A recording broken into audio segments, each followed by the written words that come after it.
ਧਰੋਂ ਧਰਾ ਕਰ ਪੁਨ ਪੁਨ ਸੀਸਾ ਜੀ ਪੁਨ ਪੁਨ ਸੀਸਾ ਬੰਦੋ ਬਾਰ ਬਾਰ ਜਗਦੀਸ਼ਾ ਜਿਸ ਮਹਿ ਅੰਮ੍ਰਿਤ ਗਿਆਨ ਹੈ ਮਾਨਿਕ ਭਗਤ ਵੈਰਾਗ ਸ੍ਰੀ ਗੁਰੂ ਗ੍ਰੰਥ ਸਾਹਿਬ ਦੇ ਉਦਤ ਬੰਦੋਂ ਕਰ ਅਨੁਰਾਗ ਏਕ ਓੰਕਾਰ ਸਤਿਗੁਰੂ ਇਹ ਪ੍ਰਸਾਦ ਸਚ ਹੋਏ। ਵਾਹਿਗੁਰੂ ਜੀ ਕੀ ਫਤਿਹ। ਵਿਘਨ ਵਿਨਾਸ਼ਨ ਵਾਹਿਗੁਰੂ ਜੀ ਕੀ ਫਤਿਹ। ਵਿਘਨ ਵਿਨਾਸ਼ਨ ਸੋਏ।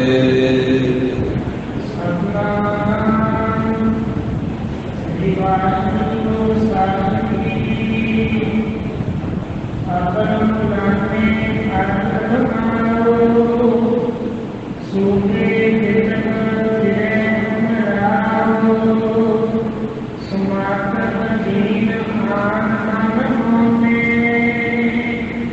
ਗੁਰ ਸੰਤ ਨੇ ਬੋਲਿਓ ਕੋਨੇ। ਵਾਹਿਗੁਰੂ ਜੀ ਕਾ ਖਾਲਸਾ ਵਾਹਿਗੁਰੂ ਜੀ ਕੀ ਫਤਿਹ।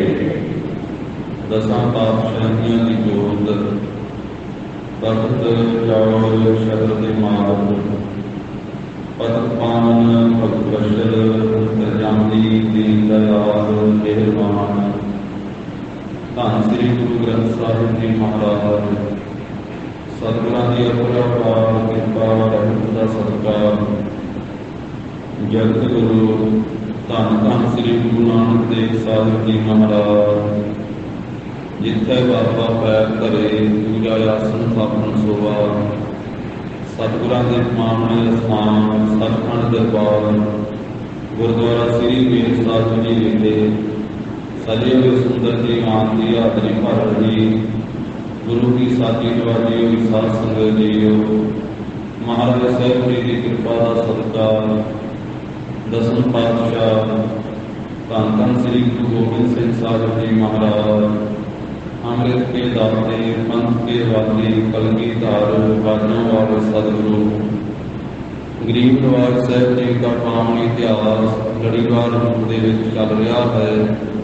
ਨੰਦੇੜ ਦੀ ਧਰਤੀ ਤੇ ਮਹਾਰਾਸ਼ਟਰ ਦੇ ਵਿੱਚ ਸ੍ਰੀ ਅਰਜਨ ਨਗਰ ਹਜ਼ੂਰ ਸਾਹਿਬ ਸਤਿਗੁਰੂ ਗਰੀਬ ਨਵਾਜ ਦਰਸ਼ਨ ਦੇ ਕੇ ਉਪਦੇਸ਼ ਦੇ ਕਰਕੇ ਨਿਹਾਲ ਕਰ ਰਹੇ ਹਨ। ਜਿਸ ਪ੍ਰਕਾਰ ਬਹਾਦਰ ਸ਼ਾਹ ਵਜ਼ੀਰਾਂ ਮਹਿਲਦਾਰਾਂ ਔਰ ਉਲਮਾਓ ਤੇ ਮੌਲਵੀਆਂ ਦੇ ਸਮੇਤ ਮਹਾਰਾਜ ਸਾਹਿਬ ਜੀ ਦੇ ਦਰਸ਼ਨ ਕਰਨ ਵਾਸਤੇ ਆਇਆ। ਸਤਿਗੁਰੂ ਗਰੀਬ ਨਵਾਜ ਸਾਹਿਬ ਜੀ ਨੂੰ ਬੇਨਤੀ ਕਰਕੇ ਹਿੰਦੂ ਮਤ ਦੇ ਸੰਬੰਧ ਦੇ ਵਿੱਚ ਕੁਝ ਪੁੱਛਣਾ ਚਾਹਿਆ ਕਿ ਮਹਾਰਾਜ ਇਸ ਸਨਾਤਨ ਮਤ ਦੇ ਵਿੱਚ ਹਿੰਦੂ ਧਰਮ ਦੇ ਵਿੱਚ ਅਪਰਿਆਈ ਹੈ। ਸਤਿਗੁਰੂ ਗਰੀਬ ਨਵਾਜ ਸਾਹਿਬ ਜੀ ਨੇ ਐਸੇ ਤਰੀਕੇ ਨਾਲ ਉੱਤਰ ਦਿੱਤਾ, ਨਾਲੇ ਬਹਾਦਰ ਸ਼ਾਹ ਨੂੰ ਕਹਿ ਵੀ ਦਿੱਤਾ ਕਿ ਤੁਸੀਂ ਵੀ ਤਾਂ ਕਬਰਾਂ ਨੂੰ ਮੰਨਦੇ ਹੋ, ਤੁਸੀਂ ਵੀ ਤਾਂ ਇਸ ਤਰ੍ਹਾਂ ਦਾ ਬਹੁਤ ਕੁਝ ਕਰਦੇ ਹੋ। ਤਾਂ ਫਿਰ ਚੁੱਪ ਕਰ ਗਿਆ ਬਹਾਦਰ ਸ਼ਾਹ। ਮਹਾਰਾਜ ਸਾਹਿਬ ਜੀ ਨੇ ਨਾਲੇ ਇਹ ਵੀ ਦੱਸ ਦਿੱਤਾ ਕਿ ਅਸੀਂ ਖਾਲਸਾ ਪੈਦਾ ਕੀਤਾ ਹੈ ਤੇ ਖਾਲਸਾ ਅਕਾਲ ਪੁਰਖ ਤੇ ਆਸ ਰੱਖਦਾ ਹੈ। ਖਾਲਸਾ ਇੱਕ ਅਕਾਲ ਹੀ ਉਚਾਰਨ ਕਰੇਗਾ। ਦੇਵਲ ਬੁੱਤ ਪ੍ਰਸਤੀ ਨਹੀਂ ਮੰਨੈ, ਇੱਕ ਅਕਾਲ ਬਖਾਨੈ। ਨਾਲੇ ਵੀ ਬਚਨ ਕਹਿ ਕੇ ਹੁਣ ਤਾਂ ਨੇ ਖਾਲਸਾ ਬਚਪਨ ਦੇ ਵਿੱਚ ਹੀ ਹੈ। ਜਦੋਂ ਖਾਲਸਾ ਜਵਾਨ ਹੋਵੇਗਾ ਤੇ ਫਿਰ ਖਾਲਸੇ ਦਾ ਹੀ ਰਾਜ ਭਾਗ ਹੋਵੇਗਾ। ਇਹ ਕਬਰਾਂ ਬੜੀਆਂ ਮੱਟਾਂ ਨੂੰ ਖਾਲਸਾ ਨਹੀਂ ਮੰਨੇਗਾ। ਤੋ ਇਸ ਤਰੀਕੇ ਦੇ ਨਾਲ ਗਰੀਬ ਨਵਾਜ ਸਾਹਿਬ ਜੀ ਨੇ ਐਸੇ ਬਚਨ ਸਾਧ ਸੰਗਤ ਜੀ ਜਿਸ ਵੇਲੇ ਕਹੇ ਤਾਂ ਬਹਾਦਰ ਸ਼ਾਹ ਚੁੱਪ ਕੀਤਾ, ਨਾਲੇ ਵੀ ਕਹਿ ਦਿੱਤਾ कि बहादुर शाह तेरा पिता औरंगजेब वो खर्चा नहीं लैके गया नाल परलोक का, उत्थे हौके भरदा बदर तुहार बहुत बिलदावे होए विखर्च कहाए गुलाम, दीर्घ श्वास भरे दुख पा, लम्मे लम्मे श्वास भर के दुख पाउंदा। इस करके ਜਿਹੜੇ ਭਾਈ ਖਰਚਾ ਨਾਲ ਲੈ ਕਰਕੇ ਜਾਂਦੇ ਆ, ਜਪ ਤਪ ਕਰਦੇ, ਸੇਵਾ ਸਿਮਰਨ ਕਰਦੇ, ਉਹ ਪਰਲੋਕ ਦਾ ਖਰਚਾ ਲੈ ਕੇ ਨਾਲ ਜਾਂਦੇ ਆ ਤੇ ਉਹਨਾਂ ਨੂੰ ਫਿਰ ਉੱਥੇ ਗੁਲਾਮ ਨਹੀਂ ਹੋਣਾ ਪੈਂਦਾ, ਉਹ ਸੁਖੀ ਹੁੰਦੇ। ਤਾਂ ਇਸੇ ਤਰੀਕੇ ਨਾਲ ਮਹਾਰਾਜ ਸਾਹਿਬ ਜੀ ਨੇ ਸਾਧ ਸੰਗਤ ਜੀ ਉੱਤਰ ਦਿੱਤਾ ਕਿ ਜਿੰਨੇ ਮੌਲਵੀ ਸੀ ਉਹਨਾਂ ਨੂੰ ਕੋਈ ਗੱਲ ਨਾ ਆਈ ਕਿ ਮਹਾਰਾਜ ਦੇ ਸਾਹਮਣੇ। ਸਤਿਗੁਰੂ ਕਹਿਣ ਲੱਗੇ ਵੀ ਜਿਵੇਂ ਦਰਖਤ ਦੇ ਮੁੱਢ ਨਾਲ ਪਾਣੀ ਪਾਈਦਾ ਹੈ, ਜੜ੍ਹਾਂ ਦੇ ਨਾਲ ਫਲਤਾ ਉਤੋਂ ਤੋੜੀਦਾ, ਇਸੇ ਤਰ੍ਹਾਂ ਜਿਹੜੇ ਕਰਮ ਇਸ ਧਰਤੀ ਦੇ ਕਰੀਦੇ ਆ ਉਹਨਾਂ ਦਾ ਫਲ ਪਰਲੋਕ ਵਿੱਚ ਪ੍ਰਾਪਤ ਹੁੰਦਾ। ਤਾਂ ਅੱਗੇ ਜਿਵੇਂ ਹੋਰ ਮਹਾਰਾਜ ਸਾਹਿਬ ਜੀ ਬਚਨ ਕਰਦੇ ਆ, ਬਹਾਦਰ ਸ਼ਾਹ ਬੈਠਾ ਹੋਇਆ ਸਤਿਗੁਰੂ ਜੀ ਦੇ ਦਰਸ਼ਨ ਕਰਦਾ ਹੋਇਆ ਆਪਣੀ ਖੈਰ ਕਾਲਾਂ ਦੇ ਸਮੇਤ, ਮੌਲਵੀਆਂ ਵਿਦਵਾਨਾਂ ਦੇ ਸਮੇਤ ਧੰਨ ਸ੍ਰੀ ਗੁਰੂ ਗੋਬਿੰਦ ਸਿੰਘ ਮਹਾਰਾਜ ਸਾਹਿਬ ਜੀ ਦਾ ਧਿਆਨ ਧਰਦਿਆਂ ਹੋਇਆਂ ਸ਼ਰਧਾ ਭਾਵਨਾ ਸਹਿਤ ਸਰਵਣ ਕਰੀਏ। ਉਚਾਰਨ ਕਰੋ ਜੀ ਸਤਿਨਾਮ ਸ੍ਰੀ ਵਾਹਿਗੁਰੂ ਸਾਹਿਬ ਜੀ।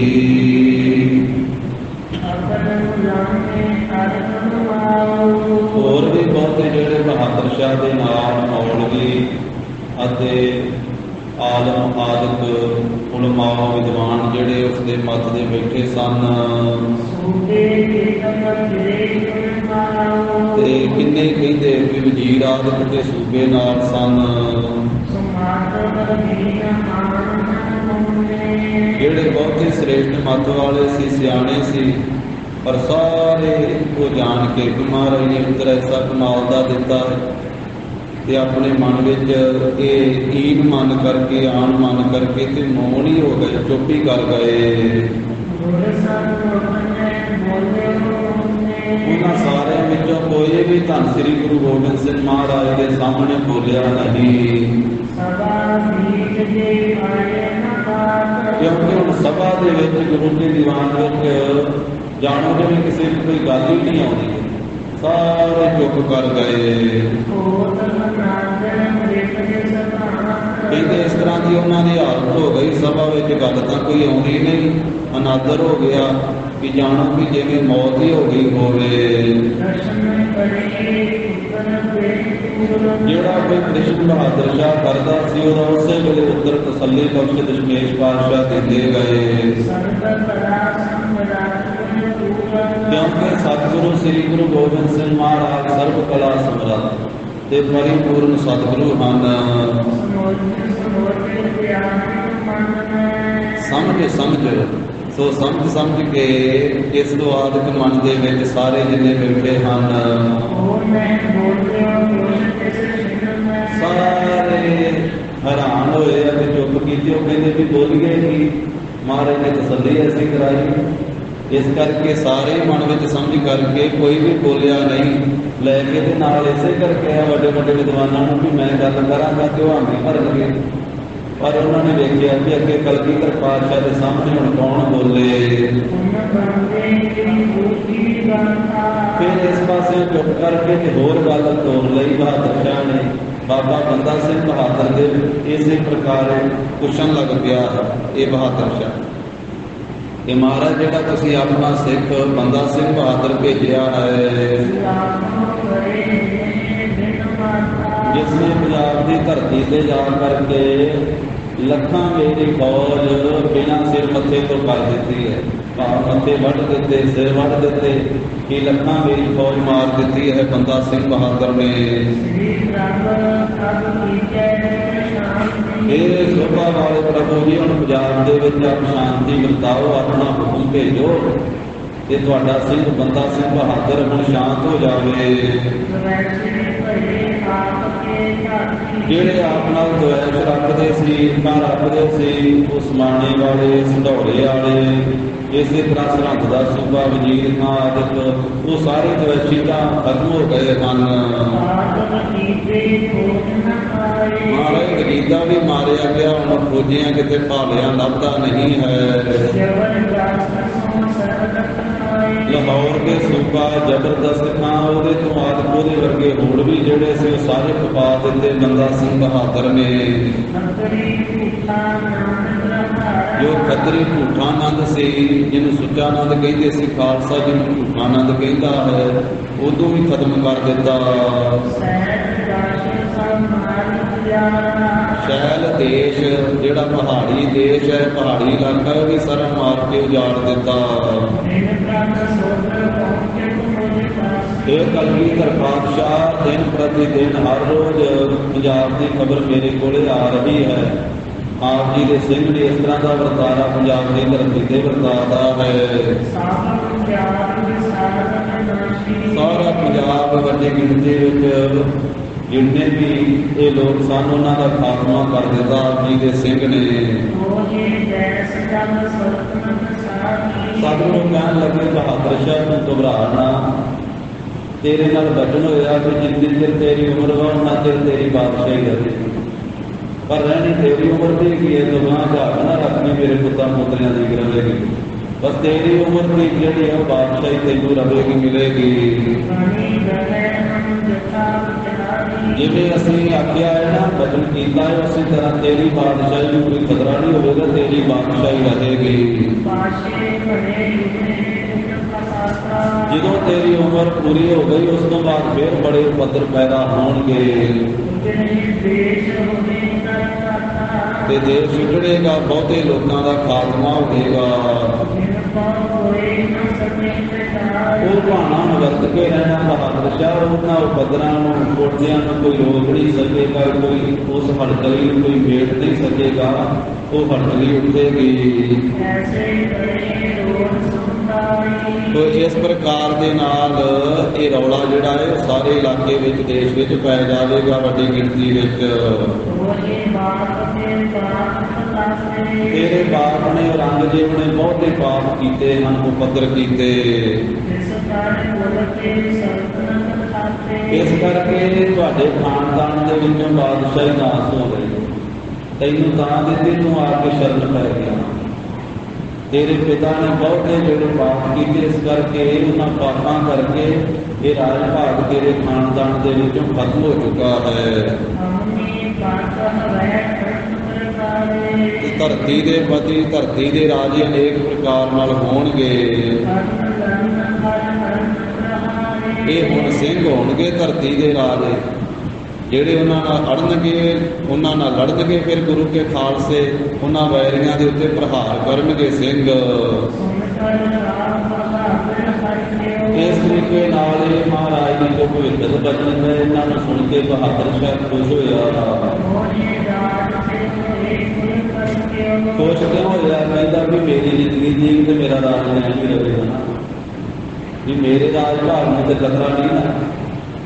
ਰੀਤਾ ਦੋਨਾਂ ਆਪੋ ਆਪਣੀ, ਮੈਂ ਆਪਣੀ ਭਾਈ। ਉਹਨੇ ਕਿਹਾ ਵੀ ਜਿੰਨਾ ਚਿਰ ਆਪਣੀ ਜ਼ਿੰਦਗੀ ਚਲ ਉਹਨਾਂ ਚਿਰ ਤੇ ਆਪਣਾ ਤੇ ਚੱਲਣੀ ਹੈ ਨਾ, ਵੀ ਮੇਰਾ ਤੇ ਰਾਜ ਭਾਗ ਉਹਨਾਂ ਚਿਰ ਰਹੇਗਾ। ਇਸ ਗੱਲ ਨੂੰ ਸੋਚ ਕੇ ਖੁਸ਼ ਹੋਇਆ। ਇਹਦਾ ਜਦੋਂ ਮੈਂ ਮਾਰੀ ਗਿਆ ਤੇ ਮੇਰੇ ਅੰਦਰ ਰਾਜ ਰਵੇ, ਖਾਨਦਾਨ ਚ ਚਾਹੇ ਨਾ ਰਵੇ, ਆਪਦੇ ਮਨ ਚ ਸੋਚਦਾ ਕਿ ਜਦੋਂ ਮੈਂ ਹੀ ਮਰ ਗਿਆ ਤੇ ਮੇਰੇ ਭਾਰੀ ਤੇ ਪਰਲ ਉਦੋਂ ਹੀ ਆ ਗਈ ਕਿ ਮੇਰੇ ਮੌਤ ਤੋਂ ਮਗਰੋਂ ਭਾਵੇਂ ਖਾਨਦਾਨ ਚ ਰਾਜ ਰਵੇ, ਭਾਵੇਂ ਨਾ ਰਵੇ, ਪਿੱਛੇ ਜੋ ਹੋਵੇਗਾ ਸੋ ਹੋਵੇਗਾ। ਇਹ ਜਦੋਂ ਮੈਂ ਮਰ ਗਿਆ ਆਪੇ, ਫਿਰ ਕਿੰਨੇ ਬਾਅਦ ਦਾ ਵੇਖਣਾ, ਫਿਰ ਖੁਦਾ ਜੋ ਕਰੇਗਾ ਕੌਣ ਵੇਖੇਗਾ। ਇਸ ਤਰ੍ਹਾਂ ਮਨ ਵਿੱਚ ਵਿਚਾਰ ਕੇ ਖੁਸ਼ ਹੋ ਕੇ ਤੇ ਫੇਰ ਬੇਨਤੀ ਕੀਤੀ ਹੈ ਕਿ ਸੋਭਾ ਵਾਲੇ ਸਤਿਗੁਰੂ ਜੀ ਤੁਸੀਂ ਮੇਰੇ ਸਹਾਇਕ ਹੋ। ਭੂਤ ਭਵਿੱਖ ਜਿੰਨੇ ਵੀ ਇਹ ਵਿਘਨ ਪੈਣ ਵਾਲੇ, ਇਹਨਾਂ ਨੂੰ ਨਾਸ ਕਰਨ ਵਾਲੇ ਹੋ ਆਪ। ਮਹਾਰਾਜ ਨੇ ਆਪ ਜੀ ਦੀ ਸ਼ਰਨ ਵਿੱਚ ਪਿਆ, ਤੁਸੀਂ ਮੇਰੀ ਪੱਗ ਰੱਖੀ ਹੈ। ਜਿਹਨੇ ਆਪ ਜੀ ਨੇ ਪਿੱਛੇ ਵੀ ਬਚਨ ਕੀਤਾ, ਆਪ ਜੀ ਦੇ ਮਹਾਰਾਜ ਬਚਨ, ਆਪ ਜੀ ਦੀ ਮੁਖ ਦੀ ਬਾਣੀ ਉਹ ਸੱਚੀ ਹੋਈ ਹੈ। ਮਹਾਰਾਜ ਨੂੰ ਆਗਿਆ ਦੇ ਦਿਓ ਤੇ ਮੈਂ ਚੜ੍ਹਾਈ ਕਰਾਂ, ਮੈਂ ਹੈਦਰਾਬਾਦ ਨੂੰ ਜਾਣਾ ਹੈ। ਤੇ ਹੈਦਰਾਬਾਦ ਵੱਲੇ ਮਹਾਰਾਜ ਨੂੰ ਜਾ ਕੇ ਫਿਰ ਮੈਂ ਆਵਾਂਗਾ ਤੇ ਆ ਕੇ ਇੱਥੇ ਨਦੇੜ ਦੀ ਧਰਤੀ ਤੇ ਆਪ ਜੀ ਦੇ ਦਰਸ਼ਨ ਕਰਾਂਗਾ। ਸੁਭਾਈਮਾਨ ਮੁਖ ਤੋਂ ਮੁਸਕਰਾਉਂਦਿਆਂ ਹੋਇਆਂ ਮਹਾਰਾਜ ਨੇ ਫਿਰ ਬਚਨ ਕੀਤਾ। ਜਦੋਂ ਬਹਾਦਰ ਸ਼ਾਹ ਨੇ ਆਖਿਆ ਮਹਾਰਾਜ ਆਗਿਆ ਕਿ ਹੁਣ ਮੈਂ ਹੈਦਰਾਬਾਦ ਨੂੰ ਜਾਣਾ, ਫਿਰ ਆ ਕੇ ਦਰਸ਼ਨ ਕਰਾਂਗਾ। ਇਹ ਗੱਲ ਸੁਣ ਕੇ ਸਤਿਗੁਰੂ ਜੀ ਮੁਸਕਰਾਏ ਤੇ ਕਹਿਣ ਲੱਗੇ, ਮਹਾਰਾਜ ਕਹਿਣ ਲੱਗੇ ਕਿ ਅੱਗੇ ਕੀ ਦਰਸ਼ਨ ਹੋ ਰਹੇ, ਅੱਗੇ ਜਿਵੇਂ ਸਾਈ ਨੂੰ ਭਾਵੇਗਾ, ਮਾਲਕ ਨੂੰ ਭਾਵੇਗਾ, ਉਸੇ ਤਰ੍ਹਾਂ ਹੋਵੇਗਾ। ਇਹਦਾ ਭਾਵ ਇਹ ਸੀ ਕਿ ਹੁਣ ਦਰਸ਼ਨ ਕਰ ਦਿੰਦੇ ਹਾਂ, ਬਾਅਦ 'ਚ ਨਹੀਂ ਦਰਸ਼ਨ ਹੋਣੇ। ਕਿ ਹੁਣ ਤਾਂ ਅਸੀਂ ਸੱਚਖੰਡ ਬਿਆਨਾ ਕਰ ਜਾਣਾ ਥੋੜੇ ਦਿਨਾਂ ਤੋਂ। ਇਸ ਤਰੀਕੇ ਦੇ ਨਾਲ ਮਹਾਰਾਜ ਕਹਿੰਦੇ ਵੀ ਦਰਸ਼ਨ ਹੋ ਰਹੇ ਆ, ਬਾਅਦ ਵਿੱਚ ਜਿਵੇਂ ਭਾਵੇਗਾ ਵਾਹਿਗੁਰੂ ਨੂੰ। ਬਹਾਦਰ ਸ਼ਾਹ ਗਮਨੋਂ ਵਿਚਰੋ ਇਹ ਦੱਖਣ ਦੇਸ਼ ਦੇ ਵਿੱਚ ਜਾਓ। ਇਹ ਦੱਖਣ ਦਾ ਇਲਾਕਾ ਸਾਰਾ ਆਪਣੀ ਸਾਰੀ ਜਿਵੇਂ ਤੂੰ ਕਰਨਾ ਚਾਹੁੰਦਾ ਹੈ ਕਰ ਲਾ। ਫਿਰ ਦਿੱਲੀ ਦੇ ਤਖਤ ਤੇ ਜਾ ਕੇ ਸੋਭਨੀਕ ਹੋ ਜਾਓ। ਜਿੰਨੀ ਕੁ ਤੁਹਾਡੀ ਉਮਰ ਹੈ ਉਹਨਾਂ ਚਿਰ ਰਾਜ ਕਮਾਓ। ਮਹਾਰਾਜ ਸਾਹਿਬ ਜੀ ਨੂੰ ਬੰਦਨਾ ਕਰਕੇ ਫਿਰ ਉੱਠਿਆ ਬਹਾਦਰ ਸ਼ਾਹ। ਤੇ ਸਤਿਗੁਰੂ ਜੀ ਨੇ ਗੁਰੂ ਘਰ ਦੀ ਮਰਿਆਦਾ ਹੈ, ਜਿਹੜਾ ਝੁਕ ਕੇ ਆਵੇ, ਨੀਵਾਂ ਹੋ ਕੇ ਆਵੇ, ਉਹਨੂੰ ਸਨਮਾਨ ਦਿੱਤਾ ਹੀ ਜਾਂਦਾ। ਤਾਂ ਸਿਰੋਂ ਪਾਓ ਗੁਰੂ ਘਰ ਦੀ ਮਰਿਆਦਾ ਅਨੁਸਾਰ ਮਹਾਰਾਜ ਨੇ ਦਿੱਤਾ ਹੈ। ਬਾਕੀ ਜਿੰਨੇ ਲੋਕ ਨਾਲ ਆਏ ਸੀ ਉਹ ਵੀ ਮਹਾਰਾਜ ਨੂੰ ਨਮਸਕਾਰਾਂ ਕਰਕੇ ਮੱਥਾ ਟੇਕ ਕੇ ਬਹਾਦਰ ਸ਼ਾਹ ਦੇ ਨਾਲ ਹੀ ਚਲੇ ਗਏ। ਤਾਂ ਸਿਫਤ ਉਚਾਰਦੇ ਹੋਏ ਆਪਣੇ ਡੇਰੇ ਤੇ ਚਲੇ ਗਏ। ਕਲਗੀਧਰ ਪਾਤਸ਼ਾਹ ਜੀ ਦੀਆਂ ਸਿਫਤਾਂ ਕਰਦੇ ਗਏ ਸਾਰੇ ਕਿ ਧੰਨ ਸ੍ਰੀ ਗੁਰੂ ਗੋਬਿੰਦ ਸਿੰਘ ਮਹਾਰਾਜ ਬੜੇ ਹਾਜ਼ਰ ਜਵਾਬ, ਕਿ ਜਿਹੜਾ ਸਵਾਲ ਕੀਤਾ ਉਸੇ ਵੇਲੇ ਮਹਾਰਾਜ ਨੇ ਜਵਾਬ ਦਿੱਤੇ। ਮਹਿਮਾ ਦੇ ਮਾਲਕ ਹਨ। ਤਾਂ ਇਸ ਤਰ੍ਹਾਂ ਰਾਤ ਬਤੀਤ ਕੀਤੀ। ਫਿਰ ਆਪਣੇ ਡੇਰੇ ਤੇ ਜਦੋਂ ਅਗਲਾ ਸਵੇਰਾ ਹੋਇਆ ਤੇ ਚੜ੍ਹਾਈ ਕੀਤੀ ਹੈ। ਤਾਂ ਦੱਖਣ ਦੇਸ਼ ਦੇ ਵਿੱਚ ਬਹਾਦਰ ਸ਼ਾਹ ਵਿਚਰਨ ਲੱਗਾ। ਸ੍ਰੀ ਅੰਮ੍ਰਿਤਸਰ ਨਗਰ ਹਜ਼ੂਰ ਸਾਹਿਬ ਕਲਗੀਧਰ ਪਾਤਸ਼ਾਹ ਸਥਿਤ ਹਨ। ਮਹਾਰਾਜ ਚਾਹੁੰਦੇ ਆ ਹੁਣ ਸੱਚਖੰਡ ਬਿਆਨਾ ਕਰਨਾ। ਮੌਜ ਦੇ ਮਾਲਕ ਵੇਖੋ ਸਤਿਗੁਰਾਂ ਦੀ ਲੀਲਾ ਵਾ। ਸਾਧ ਸੰਗਤ ਜੀ ਆਪਣੇ ਭਾਣੇ ਦੇ ਆਪ ਮਾਲਕ ਮਹਾਰਾਜ।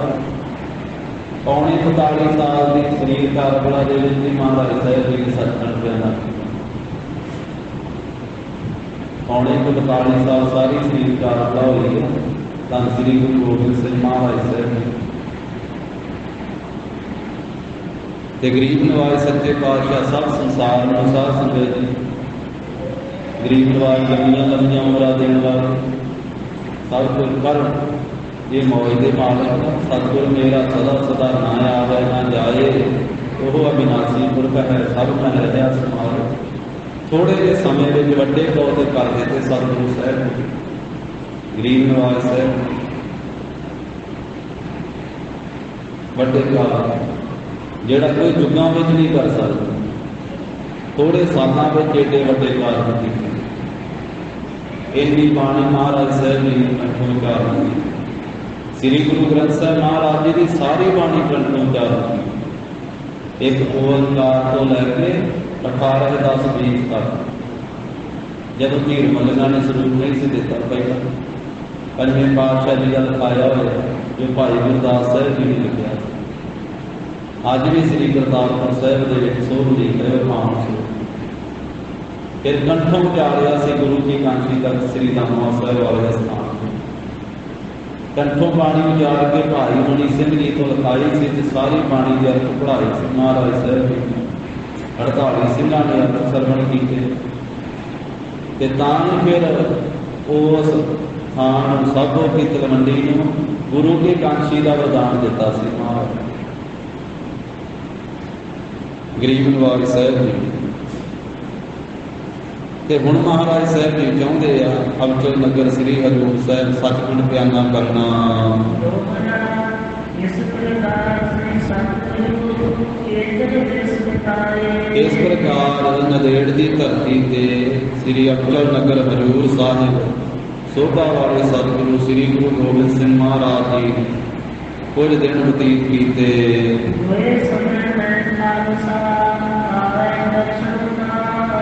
गुरु का सारा ही खालसा दो समय आता महाराज साहब जी के दर्शन करता।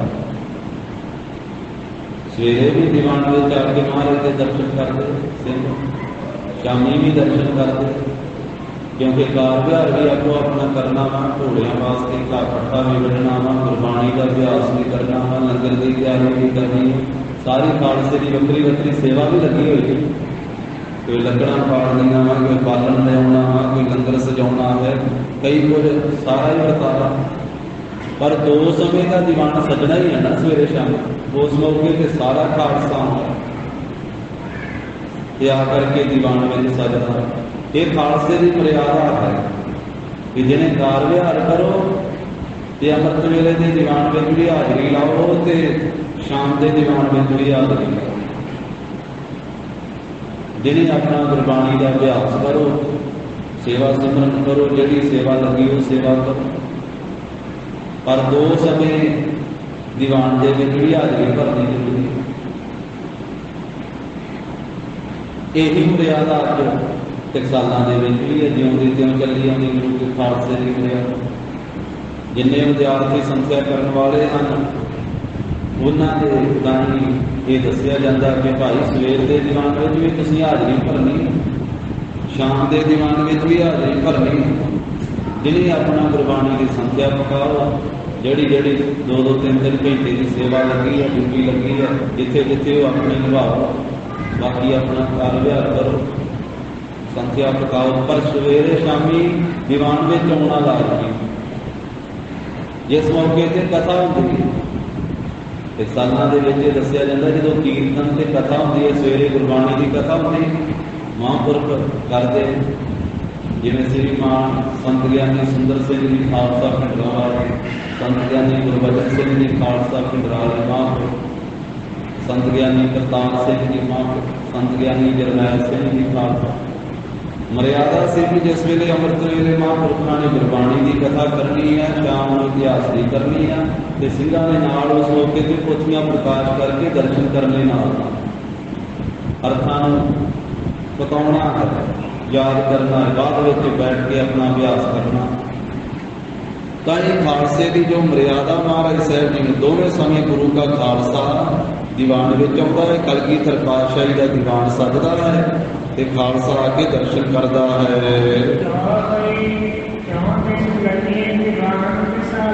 जो महाराज दीवान में बैठते हैं तो कलगीधर पातशाह के चार छफेरे सिंह आके शोभा पाते, बैठ जाता सारा ही खालसा महाराज के दर्शन करता होया। फिर अमृत वेले का ते शाम वेले का दोनों वेले का दीवान ते गुरबाणी की धुन होंदी है, उच्ची आवाज़ के नाल गुरबाणी का पाठ नितनेम हुंदा, कीर्तन हुंदा, गुरबाणी की कथा होंदी, इतिहास की कथा होंदी है महाराज साहब जी की हाजरी दे विच। गुरबाणी धुन सुन तरसाला, रस वाली जिहड़ी धुन है गुरबाणी की, गुरु का खालसा सुनता है। कलगीधर पातशाह महाराज आप गुरबाणी की कथा हजूर साहब की धरती से भी आप कथा बहुत की महाराज, अपनी सारी बाणी की कथा हजूर साहब की है सतगुरु, जिन्हें गुरु की कांक्षी श्री गुरु ग्रंथ साहब महाराज साहब जी की बाणी सारी संपूर्ण कथा की। इसे तरह श्री दस ग्रंथ साहब जी की सारी कथा ये हजूर साहब की धरती से महाराज ने की, सारे खालसे ने सुनी। तो गुरबाणी की धुन जो है रसदायक गुरु का खालसा सुनता है। कलगीधर पातशाह महाराज शस्त्रां ते वस्त्रां नूं अपने सोहणे अंगां दे उत्ते सजाउंदे, सोहणे शरीर के उत्ते महाराज साहब जी वस्त्र सजाउंदे हैं, वस्त्रां के उपर दी शस्त्र सजाउंदे हैं।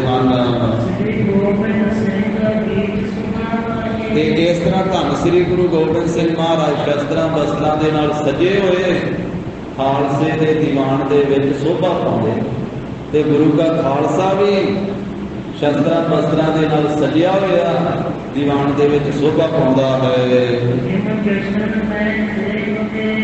ਹੁਣ ਕੁਝ ਉਦਾਹਰਨਾਂ ਦਿੱਤੀਆਂ, ਕੁਝ ਦ੍ਰਿਸ਼ਟਾਂਤ ਦਿੱਤੇ ਆ ਭਾਈ ਸੰਤੋਖ ਸਿੰਘ ਜੀ।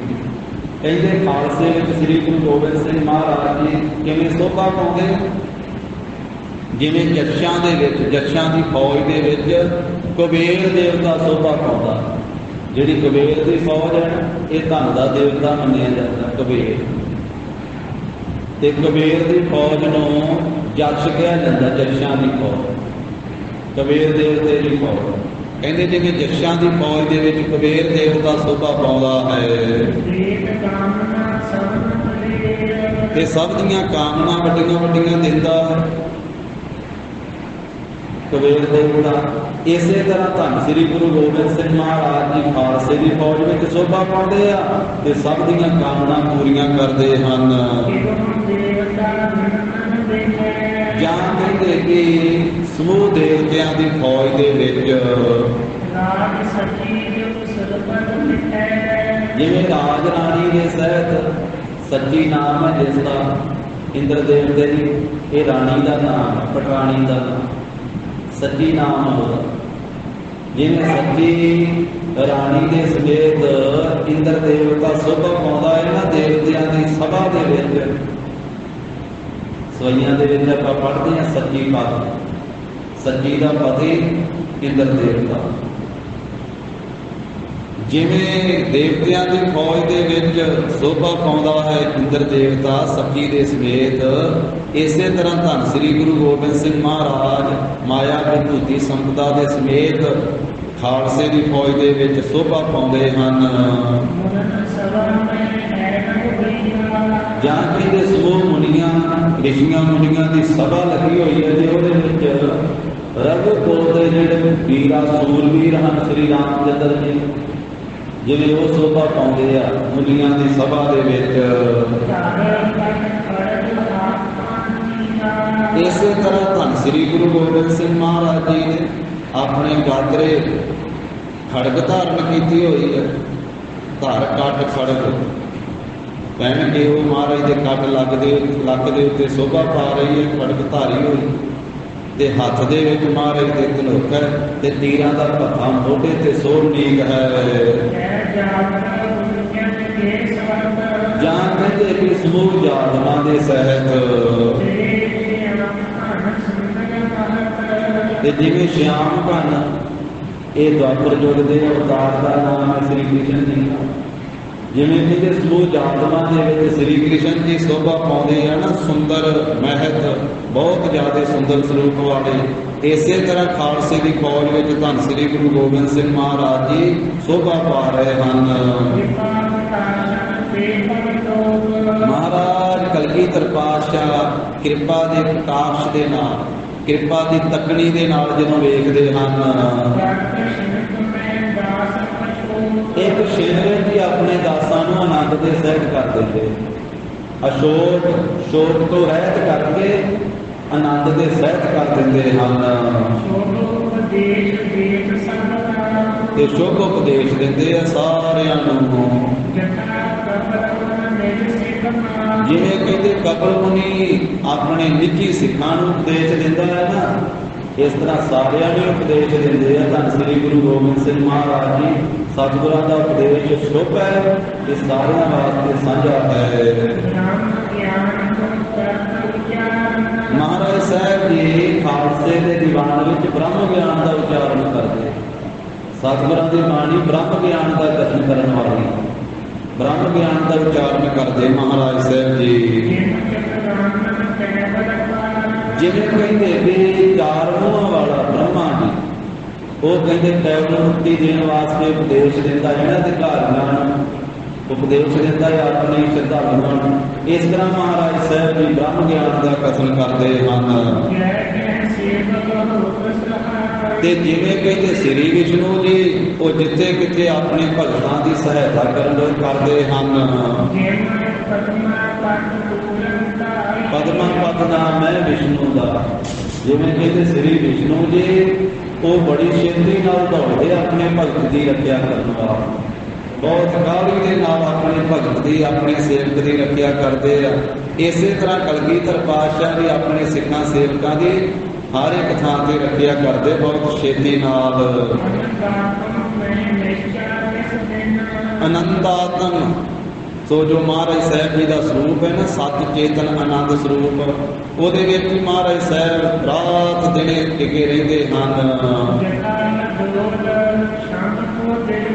जिमें कहते कि अडोल एक रस शंभू का मन दृढ़ है ना, पक्का है, वो समाधि के विच टिके रहते हैं। महादेव भोलेनाथ इस तरह कहते कि सतगुरु जी हमेशा सत चेतन आनंद स्वरूप के विच अपने आत्मिक स्वरूप के विच स्थित रहते हैं। ते कविता करने विच कहते कि व्यास की तरह हैं, जिवें व्यास ने बड़े तरह की कविता रची है। व्यास लिखी ने उस महापुरुष ने। इसे तरह कविता धन श्री गुरु गोबिंद सिंह महाराज ने अनेक प्रकार की रखते हैं। जिन्हें दुनिया के छंद आ वो सारे ही अपनी बाणी के महाराज साहब जी ने उच्चारण कर देते। हरेक प्रकार का छंद अज आप साहब के कितनी प्रकार के छंद आ जाते हैं। शब्द छंद, ध्यान प्रयाग छंद, जाति छंद, अनेक तरह के छंद साथ में महाराज की सारी बाणी के हजारों तरह के छंद। पढ़ने वाले सुनने वाले हैरान हो जाते हैं, जो कोई थोड़ी बहुत जानकारी रखते हैं कविता के बारे, वो हैरान हो जाते कि यही कविता महाराज ने रख दी है। गुरु की बाणी, गुर की बाणी, पर वो छंद धारण छंदाबंदी के महाराज ने बाणी उच्चारण की है। काल रूप के किते दोहरे आ, किते सवैया है, किते चौपई है, किते कवित है, किते अरिंद है, किते संगीत भजन प्रयाग छंद। कागड़दन काती कटारी कड़ाकन कागड़दन तीरन दुखन कड़ाकन कागड़दन कागड़दन कागड़दन गाजे गागड़दन गाजे महागज गाजे। अनेक प्रकार के छंद। किते त्रिड़क्का छंद महाराज ने उचारिया। त्रिड़ रेड़ तीरन बिरेड़ रेड़ मीरन। पढ़ने वाला सुनने वाला हैरान हो जाता किस तरह की महाराज साहब जी ने रचना की अपनी बाणी में। तो महापुरखों ने अर्थ किए हैं गुरु की बाणी के। दस महाराज की बाणी की बहुत कथा की है। महापुरखों ने मिसाल आया श्रीमान संत ज्ञानी जरनैल सिंह जी खालसा पिंडरा वाले ने भी बेअंत दस महाराज बाणी की कथा की। तो इस तरह कहते हैं इतने कवि जी एक एक का जिक्र कर रहे हैं, जिस एक एक वड्डे जिहड़े महान देवते ते ऋषि मुनि होए हैं, जिन्हां एक एक महान गुण सी ना, वो दस रहे हैं कि ये गुण भी गुरु कलगीधर पातशाह के विच सी। इत्थे कहते भी जिवें व्यास ने कविता रची है, तो सतगुरु जी कविता भी ऐसे बेअंत रची है। महाराज ने ग्रंथ रचे है ते इतिहास का वर्णन किया।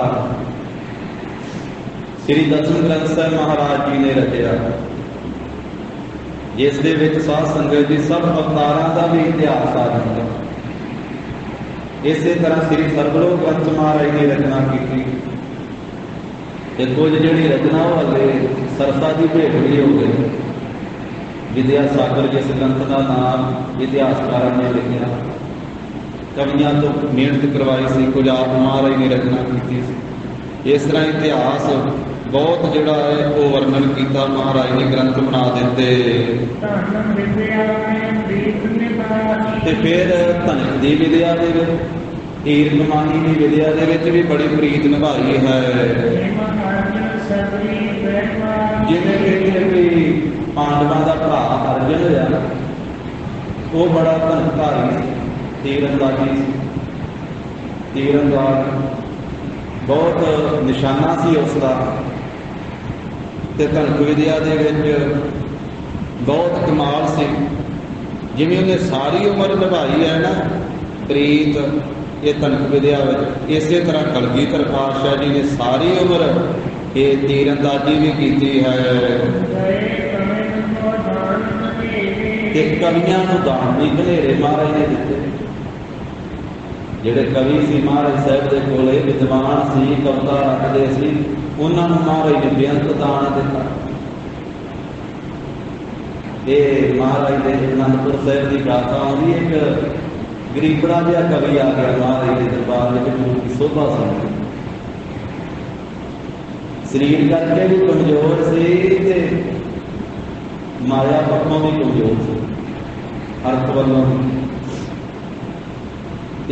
पानी में वस्त्र पाए हुए थे। उन्हें आख्या कि मम्मी एक कविता सुनानी है महाराज साहब।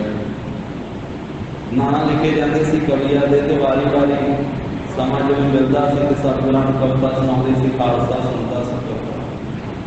जो वो वारी आ गई तो उन्हें कविता के खीर सुनानी सी, वो तो थापियां मार लग गया पटाने उत्ते।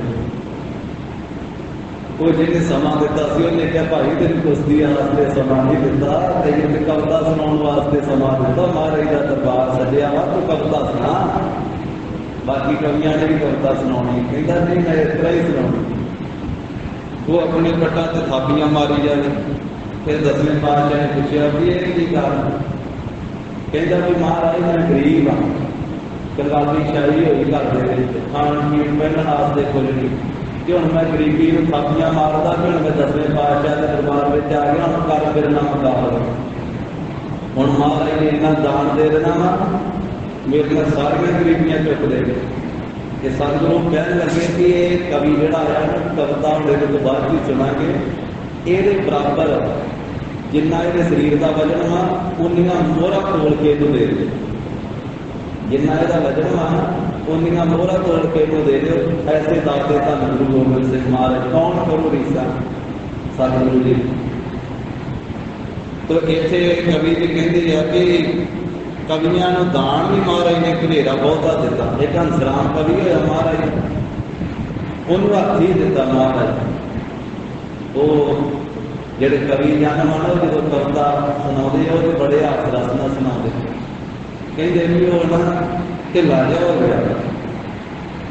जे सिंह कह लगे नाल दे कवि कह लगे भी तेनू एडा वड्डा इनाम मिलिया, हाथी मिलिया, तेन खुश होना चाहिए, तू तो नीवी जी पा के बह गया। कहता कि तुम कहते खुश हो, खुश मैं किवें होवां, जिन्ना राशन मेरे सारे टब्बर ने खाना वा, महीने दे विच हाथी नहीं के दिल च खा लेना, मैं हाथी नूं की करना। हाथी तो ठीक है कि एड्डी वड्डी चीज महाराज ने दे दी है, हूँ अगे इनू संभालने वास्ते भी चाहिए। इन्ना कुछ इनमें शिकार हो गए। फिर महाराज ने ढाले भर भर के सोने दी मोहरा दे उन्होंने कि लै जिन्ना मर्जी तू हाथी की सारा जो मर्जी वरती जा।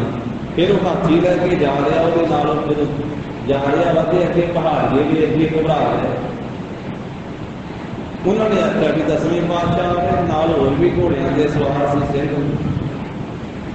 फिर उन्हें तो कविता में ही जवाब दिता सी, उन्हें कहा नहीं ये गुरु गोबिंद सिंह जी नहीं आ रहे, वो तो बड़े बड़े दाते आ, ये हाथी के उत्ते गुरु गोबिंद सिंह जी के घर का एक कवि आ रहा वा, मैं तो गुरु गोबिंद सिंह के दर का भिखारी हाँ, मैनू वेख के ना तुम घबराओ, ये हाथी के उत्ते गुरु गोबिंद सिंह के दर का एक कवि जा रहा, जिसनों महाराज साहब जी ने दाते ने हाथी दान दे दिता, दान दे। तो ऐसे महाराज साहब कवियां घनेरा दान देने वाले मुक्ता हीरे, मुक्ता मोती देंदे, हीरे देंदे, कीर बस्तर देंदे, शेरे चंगे चंगे। कवि जी कहते कि 52 कवि श्री गुरु गोबिंद सिंह महाराज के पास ही रहिंदे सन। जेडे मुख कवि महाराज के दरबार के चोटी के कवि 52 महान कोश के भाई कान सिंह नाभा ने उन्होंने 52 कवियों के नाम लिखे हुए। जेडे 52 कवि महाराज की हाजरी में रहते सन, गुरु साहब जी की आग्ञा के नाल कविता रखते सी, जिस ग्रंथ का उल्था महाराज जी करवाना चाहते सी वह उल्था भी करते सन। कोई संस्कृत में ग्रंथ है, कोई फारसी के है, कोई होर भाषा में गुरमुखी कराते सन महाराज। तो इस तरीके 52 तो मुख कवि तो होर भी कई कवि महाराज साहब के पास रहिंदे सन। जिन्ना कहते उन्होंने चित्त चाहता सी ना, उन्ना ही धन उन्होंने गुरु साहब जी के पासों प्राप्त किया। उन्होंने कवियों ने महाभारत तो आदि जेडे ग्रंथ बनाए, भाव उन्होंने उल्था किया। जिहड़ा हंसराम कवि सी ना, इन्हें भी महाभारत का उल्था किया, कर्ण पर्वत जिस वेले इसनूं महाराज साहब जी ने 60,000 अशर्फी दिते सी, 60,000 मोहर दिती सी सिर्फ कर्ण पर्व का उल्टा कर इन्हें जो करके सुनाया। महाराज खुश होए तो 60,000 अशर्फी ये हंसराज कवि ने दिती सी महाराज साहब जी। तो कहते भी ये महाभारत तो आदि जोड़े ग्रंथ उन्होंने उल्था किया ते फिर शंदाबंदी की है उन्होंने प्रातन इतिहास की ग्रंथों की ते गुणी जना के मन को जोड़े छंद ना वो भाए चंगे लगे। कहते जिवें विक्रमाजीत राजा बड़ा दानी होया जिहदे नाम उत्ते साध संगत जी विक्रमी संमत चलदा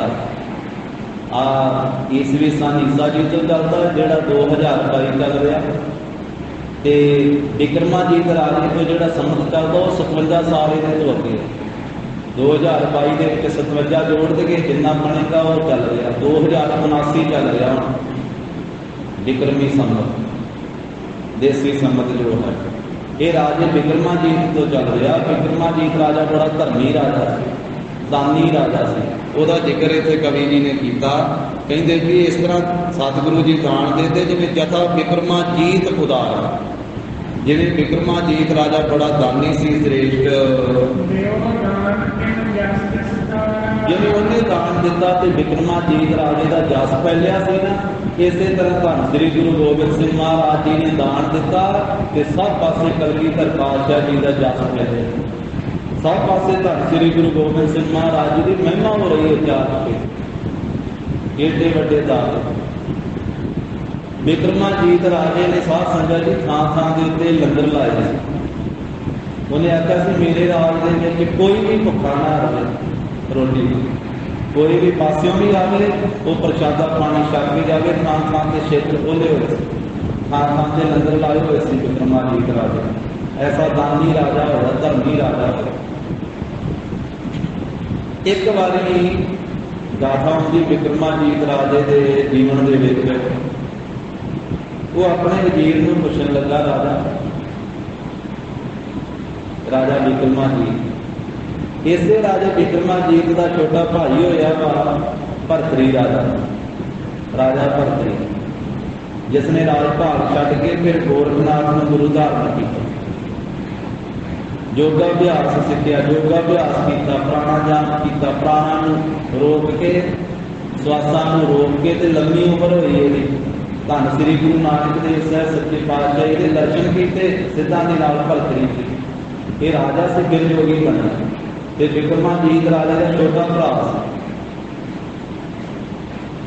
देखो विक्रमाजीत राजा कितना पहले होया जो महाराज का प्रकाश होया उदों 1526 विक्रमी संमत सीगा 1500 साल तो वध समा हो चुका सी राजे। तो ये राजे विक्रमाजीत ने एक दिन पूछा अपने वजीर को कहने लगा भी मैं एडा वड्डा मेरा एक पुण्य प्रताप किवें बनिया एडा वड्डा राज कि थां थां ते मेरे राज दे विच मैं लंगर ला रहा हाँ इन्ना बड़ा भारी राज मैनूं किवें मिलिया मेरा की पुण्य प्रताप ये पूर्व बड़ा कोई कर्म हुंदा वा उहदे नाल फल मिलदा वा मेरा कोई पिछली की है कमाई है की पुण्य ये कितों पता लग सकता।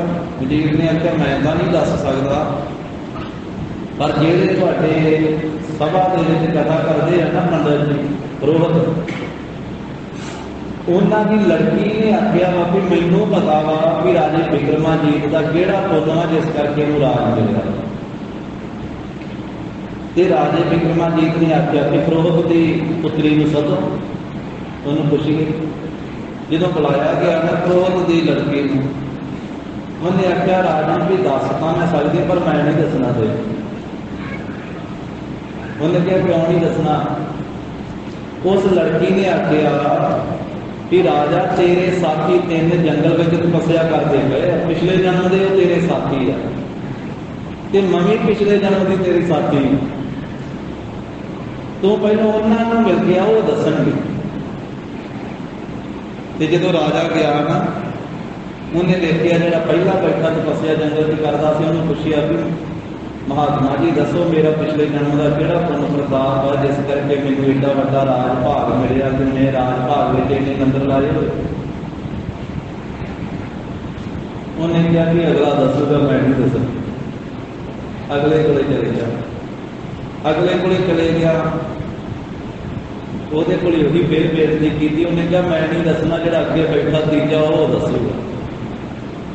ਜਦੋਂ ਤੀਜੇ ਕੋਲੇ ਗਿਆ ਤੇ ਉਹਨੇ ਆਖਿਆ ਵੀ ਰਾਜਾ ਹੈ ਆਪਾਂ ਇਕੱਠੇ ਪਿਛਲੇ ਜਨਮ ਦੇ, ਪਰ ਤੂੰ ਬਾਜੀ ਜਿੱਤ ਗਿਆ, ਤੇਰਾ ਪਿਛਲਾ ਪੂਰਬਲਾ ਹੀ ਪੁੰਨਵਾਨ ਕੀਤਾ ਹੋਇਆ, ਉਹਦਾ ਹੀ ਫਲ ਤੈਨੂੰ ਰਾਜ ਭਾਗ ਮਿਲਿਆ, ਪਰ ਮੈਂ ਨਹੀਂ ਦੱਸਣਾ। ਉਹ ਲੜਕੀ ਦੱਸੂਗੀ ਜਿਹਨੇ ਤੈਨੂੰ ਭੇਜਿਆ, ਉਹਦੇ ਕੋਲੇ ਜਾ। ਉਹ ਫੇਰ ਵਾਪਸ ਆ ਗਿਆ ਤੇ ਆਖਿਆ ਕਿ ਪੁੱਤਰੀ ਦੱਸ ਤੂੰ। ਉਹਨਾਂ ਨੇ ਨਹੀਂ ਦੱਸਿਆ। ਉਹਨਾਂ ਨੇ ਆਖਿਆ ਵੀ ਉਹ ਲੜਕੀ ਦੱਸੋ ਜੀ। ਉਹ ਕਹਿਣ ਲੱਗੀ ਵੀ ਰਾਜਾ ਤਪਸਵੀਆਂ ਨੂੰ ਮਿਲ ਕੇ ਆਇਆ, ਮੈਂ ਕੀ ਵੇਖਿਆ ਉੱਥੇ? ਕਹਿੰਦਾ ਵੇਖਿਆ ਇਹ ਆ ਕਿ ਜਿਹੜਾ ਪਹਿਲਾ ਬੈਠਾ ਤਪੱਸਿਆ ਕਰ ਰਿਹਾ ਸੀ ਉਹ ਸਵਾਹ ਖਾ ਰਿਹਾ ਸੀ, ਜਿਹੜਾ ਦੂਜਾ ਸੀ ਉਹ ਕੋਲੇ ਚੱਪ ਰਿਹਾ ਸੀ, ਕੋਲੇ ਖਾ ਰਿਹਾ ਸੀ ਗਰਮ ਕਰ।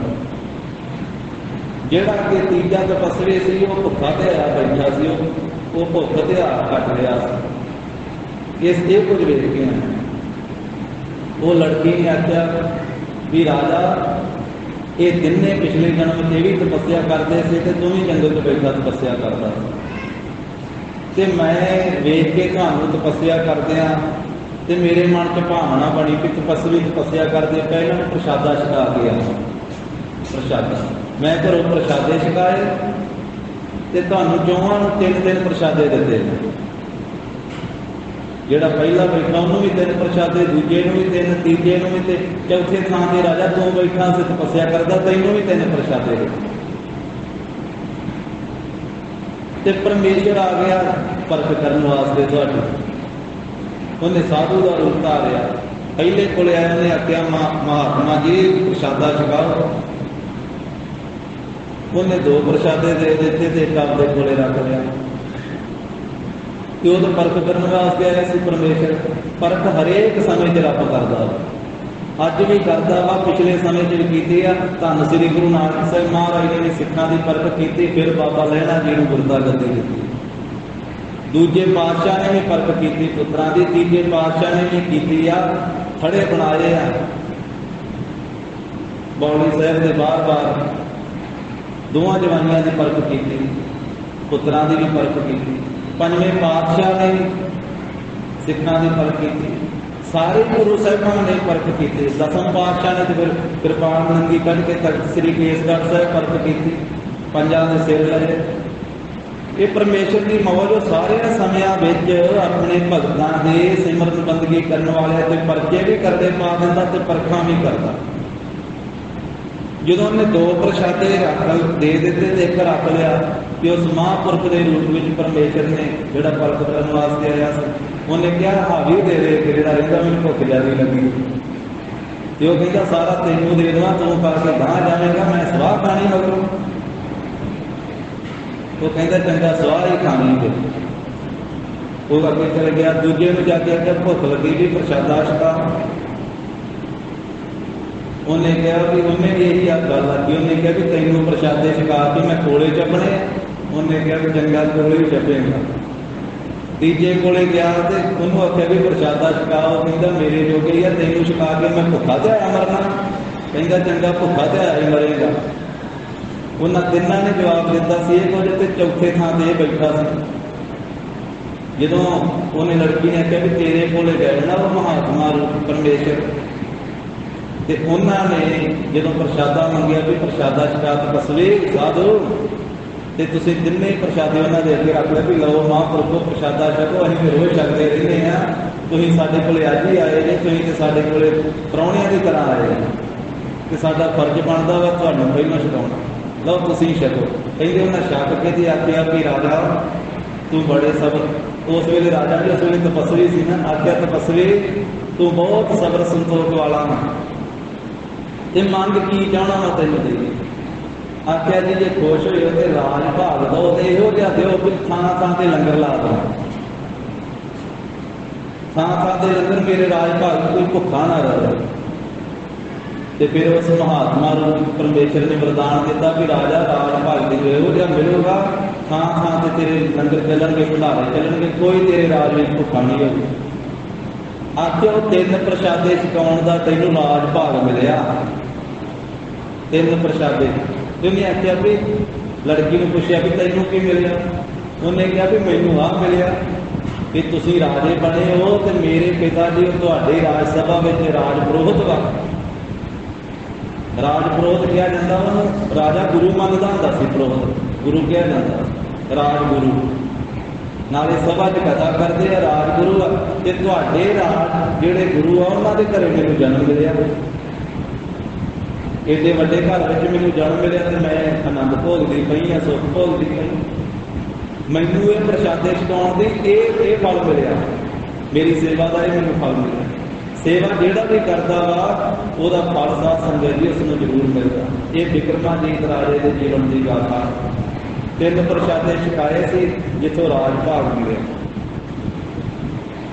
तो इत्थे कवि जी कह रहे भी जिवें विक्रमाजीत राजा बड़ा दानी होया ना, उन्हें दान दिता, उसका जस बड़ा फैलिया। इस तरह कलगीधर पातशाह महाराज साहब जी ने बहुता दान दिता।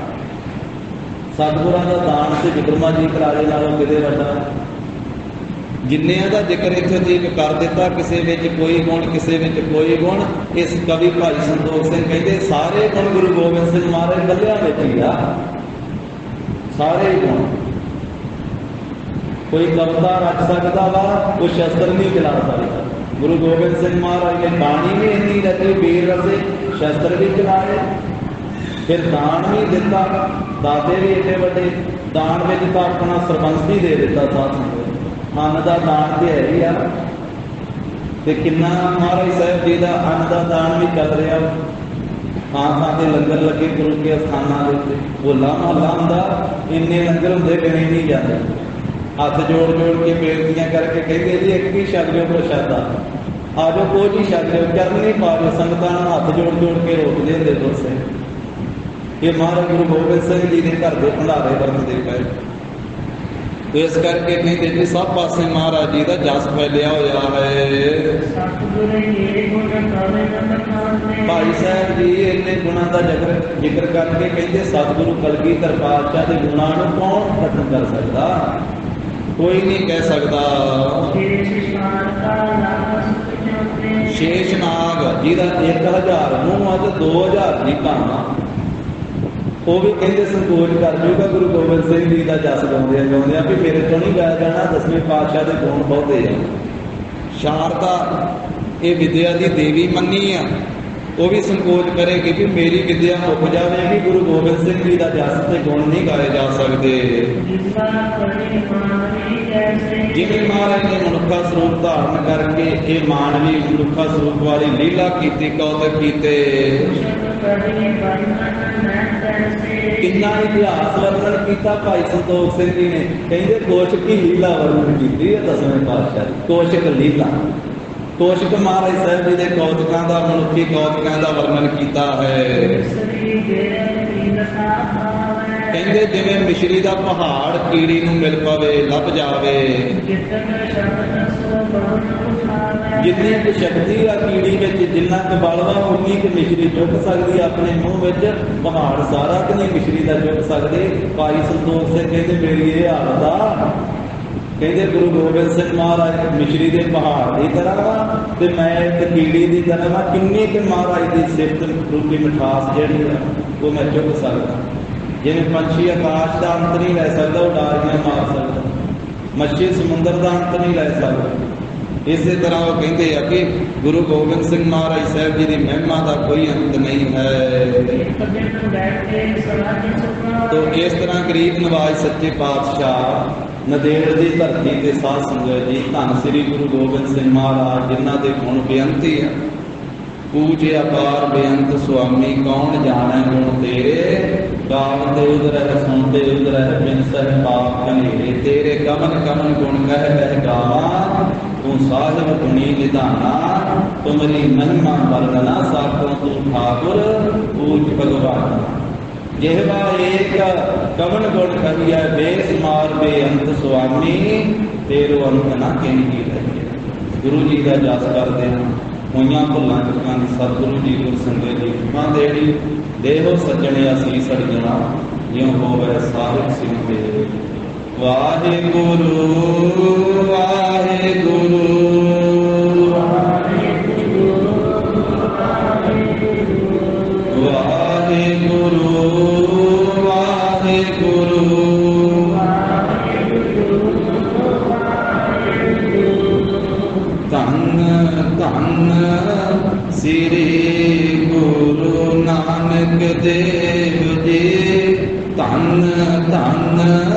श्री गुरु नानक देव जी।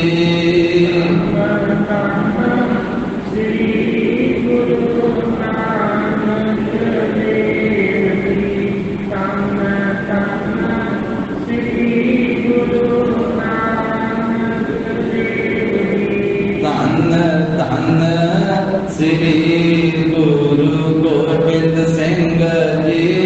धन धन श्री गुरु गोबिंद सिंह जी।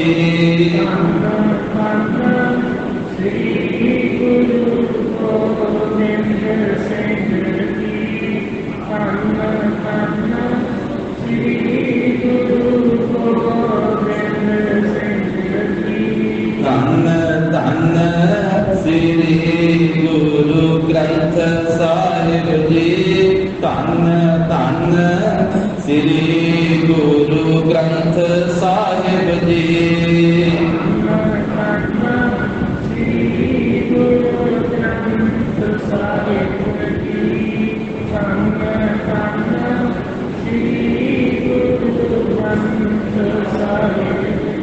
हे गोविंद हे गोपाल हे दयाल लाल। प्राणनाथ अनाथ सगे दीन दर्द निवार। हे समर्थ अग्न पूरन भोवे मर्यादार। अंधकूप महाभयान नानक पारे उतार। आए तब शरणागति कृपा निध दयाल। एक अक्षर हर मन बसत नानक होत तथा निता पत बोध है।